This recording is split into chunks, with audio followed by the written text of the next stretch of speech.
Hello everyone. কোরবানির ঈদ গরু মাংস রান্না হবে না, এটা তো হতে পারে না। তাই ব্যাচেলরদের একটা গরুর মাংস কীভাবে রান্না করে সেটা শেয়ার করলাম আর কি। যাই হোক, আমিও তো এক্সপার্ট না রান্নায়, বাট চেষ্টা করেছি।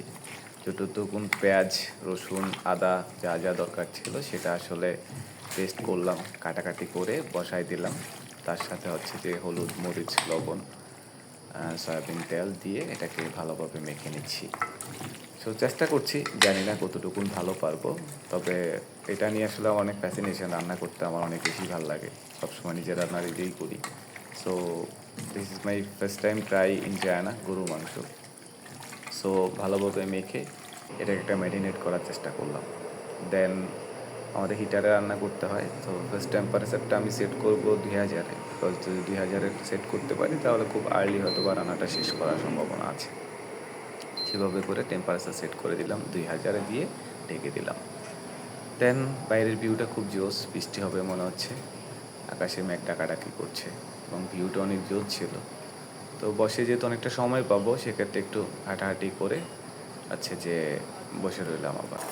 দেন এসে একটু যে নাড়াচাড়া করে দিলাম, বিকজ নন স্টিকি যদিও লাগবে না, তারপর একটু নাড়াচাড়া করে দিলাম। উপরে মাংস, নিচের মাংস উপরে দিয়ে নাড়াচাড়া করা শুরু করলাম। দেন যে ভালোভাবে রান্না করলে মশলাগুলো ঠিক মতো লাগবে না, সো খাবার টেস্ট না হওয়ার সম্ভাবনাই খুব বেশি থেকে যাবে। সো চেষ্টা করলাম যাতে সব জায়গায় ঠিক মতো মশলাগুলো লেগে যায়। দেন যে আবার ঢেকে দিলাম। ঢেকে দেওয়ার পরে টেম্পারেচারটাকে আবার চেক করলাম, দেখলাম যে এবার টেম্পারেচারটা একটু কমানো উচিত। সেক্ষেত্রে আমি টেম্পারেচার আবার 1400-তে নামায় নিয়ে আসলাম, যাতে যে 1400-1200 হলে মোটামুটি একটা নর্মাল টেম্পারেচারে একটা ভালো হিট হয়ে রান্নাটা হয়ে যাবে আর কি। দেন এসে দেখলাম যে আবার সিদ্ধ হচ্ছে। তো আবার একটু চেক করলাম কেমন হচ্ছে, কীভাবে কী। সেটা চেক করার পরে আবার একটু ভিউ দেখতে গেলাম। এটা আমার টমেটোর ফ্রন্ট সাইড, বিকজ এখানে ফ্রন্ট সাইডটা অনেক সুন্দর, রাতের বেলা আলোর জায়গাও থাকে। এই জায়গাটা আমাদের একটা গ্রিনারি, যেখানে আসলে আমরা বসে আড্ডা টাড্ডা দিই, অনেকগুলো বসার স্পেস আছে।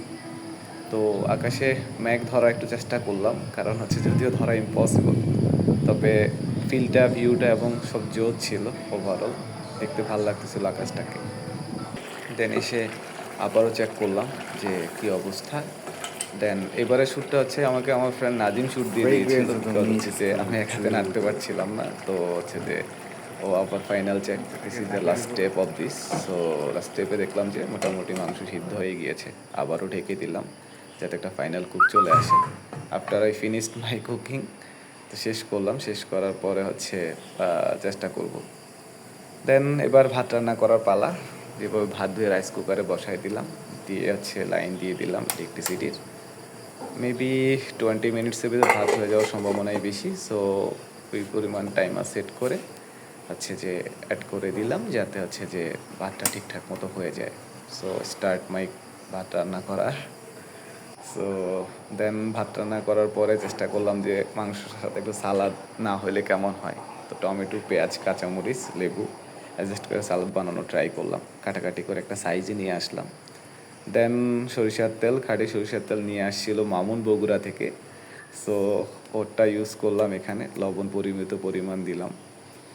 দেওয়ার পর সেটাকে ভালোভাবে মিক্স করতে হবে। যতটুকু লবণ দরকার সেতটুকু দিয়ে মিক্স করা ট্রাই করব। সো আমি এমনিতে লবণ একটু কম খাই, তারপর যে সবার জন্য ঠিকঠাক মতো দিতে হবে, সেটা আর কি। ঠিকঠাক মতো লবণ যাতে সব জায়গায় অ্যাডজাস্ট হয় এবং সরিষার তেলটা সব জায়গায় যাতে ঠিকঠাক মতো লেগে যায়, সেটার জন্য চেষ্টা করে গেলাম আর কি। তবে চেষ্টা করেছি মোটামুটিভাবে যাতে খাবারটা টেস্ট করার। জানি না ফাইনাল রিভিউ কেমন আসবে। এবং আমরা টোটাল রুমমেট 2 জন, সাথে আজকে গেস্টও আছে আরও 2 জন। সো 4 জনের জন্য যতটুকুন রান্না করা দরকার, যতটুকুন যা যা করা দরকার, অতটুকু ইনশাল্লাহ করার চেষ্টা করেছি আর কি। তবে একটা ব্যাপার রান্না বেসিক্যালি সবারই, যারা ব্যাচেলর থাকে তাদের বিদেশে সবার নিজের রান্না করতে হয়, সবাই নিজে রান্না করে। সো এটা একটা ফ্যাশনের কাজ করে, বিকজ ভালো রান্না করাটা অনেক বেশি নিজেকে অনেক বেশি কনফিডেন্ট করে। তো চেষ্টা করেছি যতটুকুন ভালো রান্না করা যায় আর কি, বরাবরই। সো যেটা আমাদের নিত্য নৈমিত্তিক প্রতিদিনই করতে হয়। But this the first time আমি কখনো এভাবে ট্রাই করিনি, বা কখনো ভিডিও পোস্ট করা হয়নি। যাই হোক, দেখতে দেখতে ভাত হয়ে গেল। সো এখন হচ্ছে যে আমাদের খাবারের পালা। দেন আমরা সবাই কী করলাম, সবার মতো করে আসলে যতটুকুন খাবার যে খেতে পারবো ততটুকু সার্ভ করলাম। সবার মতো করে সবাই নিয়ে খাবার দাবার স্টার্ট করলাম। আলহামদুলিল্লাহ খাবার অনেক মজা হয়েছে, সবার রিভিউ ছিল। Thank you.